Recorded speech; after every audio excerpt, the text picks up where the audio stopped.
আমরা কোনো কারণ দেখিনি শেষের দিনে ওয়াকআউট করার। নজিরবিহীনভাবে মাননীয় স্পিকার 2 মিনিটের জায়গায় কোথাও 10 মিনিট 15 মিনিট করে কয়েকজন সদস্য বিরোধী দলীয় সদস্যদেরকে কথা বলার সুযোগ দিয়েছেন। আর যে সমস্ত বিলগুলো নিয়ে পার্লামেন্টে এই বিশেষ রিপোর্টের মধ্যে মাননীয় বিরোধী দলীয় সদস্যগণ নোট অফ ডিসেন্ট দিয়েছিলেন, এই বিশেষ কমিটির রিপোর্টে হুবহু সেই সমস্ত নোট অফ ডিসেন্টগুলো উল্লেখ করা হয়েছে যেভাবে তারা দিয়েছেন। এবং নোট অফ ডিসেন্টওয়ালা অধ্যাদেশগুলো যেগুলো সংসদে উত্থাপিত হয়নি বা সংশোধিত আকার হয়েছে অথবা রহিত এবং হেফাজতকরণের জন্য উত্থাপিত হয়েছে, এই সব বিষয়ে নজিরবিহীনভাবে মাননীয় স্পিকার 2 মিনিটের জায়গায় কোথাও 10 মিনিট 15 মিনিট করে কয়েকজন সদস্য বিরোধী দলীয় সদস্যদেরকে কথা বলার সুযোগ দিয়েছেন। তারা দীর্ঘ লিখিত বক্তব্য পাঠ করেছে, আপনারা দেখেছেন। এবং এটাও কিন্তু নজিরবিহীন। তো যে সমস্ত বিষয়ে এগ্রিড হয়েছিলাম সেগুলোর ব্যাপারে আলাদা আপত্তি উত্থাপন করতে পারে যখন বিল উত্থাপিত হবে অথবা বিল উত্থাপন করার জন্য অনুমতি প্রার্থনা করবে। এই স্টেজটাকে বলা হয় পার্লামেন্টের প্র্যাকটিসে, কেউ আপত্তি দিলে অনেক সদস্য সংখ্যা থাকলেও একজনকে এর উপরে কথা বলতে দেয়া হয়। 2-1টা বিলের ক্ষেত্রে আমি দেখেছি মাননীয় স্পিকার কয়েকজনকেও চান্স দিয়েছেন, সুযোগ দিয়েছেন। 2 মিনিটের জায়গায় যেটা আগের ট্রেডিশন 10 মিনিট 15 মিনিট করে দিয়েছেন। এবং সমস্ত বক্তব্যগুলো দেখা গেছে তারা বাইরে থেকে রেডি করে নিয়ে গেছে, which is good, I appreciate it, ready হয়ে যাওয়া ভালো। কিন্তু এটা রচনা আকারে তারা পাঠ করেছেন বিবৃতিগুলো।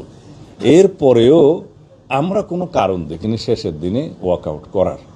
সেটা যেটা হয়েছে জুলাই স্মৃতি জাদুঘর, সেটা হ্যাঁ রিপোর্টের মধ্যে অ্যাজ ইট ইজ পাশ করার জন্য সবাই এগ্রিড হয়েছিল, কিন্তু মন্ত্রণালয় যখন বিলটা আনে অ্যাজ ইট ইজ আকারেই আনছে। কিন্তু কোনো বেসরকারি সদস্য যখন কোনো সংশোধনী আনে এবং সেটা যদি রিজনেবল মনে হয় সংসদের কাছে বা সরকারি দলের কাছে, মেজরিটি পার্টির কাছে, তখন সেটা সংসদের বিবেচনায় নেওয়া যায় এবং সেই সংশোধনীটা ভোটাভুটির মধ্যে গৃহীত হয়।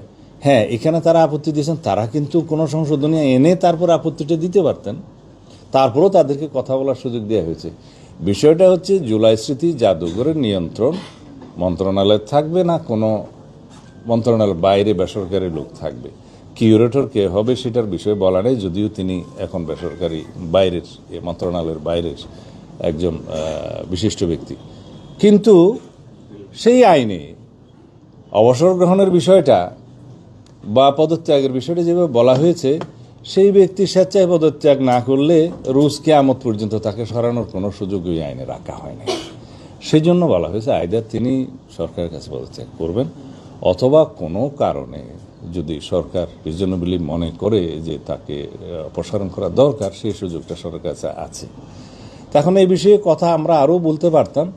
আমরা লিডার অফ দি হাউসের অনুমতি নিয়ে এবং আইনমন্ত্রী সাহেব যথাযথভাবে ফ্লোরে বলেছেন যে আমরা এরপরেও এটা আরও সংশোধিত আকারে বিল আনতে পারি পরের সেশনে, তার আগে আমরা আলাপ আলোচনা করব, আপনাদের বক্তব্য শুনব এবং এটা আমরা প্রতিশ্রুতি দিচ্ছি যে এই বিষয়ে আমরা সবাই মিলে আলোচনা করে একটা নতুন বিল আবার আনতে পারি। সেটা তো একটা উত্তম প্রস্তাব। তা এখন সেই বিষয়গুলো রিজনেবলি তারা বিবেচনা না করে এবং ওখানে আবার নির্বাচনের কিছু ইস্যু তুলে এবং অন্যান্য প্রাসঙ্গিক কিছু বক্তব্য তুলে তারা যে কয়েকবার ওয়াকআউট করেছেন, সেই বিষয়গুলো আমার মনে হয় যে যৌক্তিক হয়নি।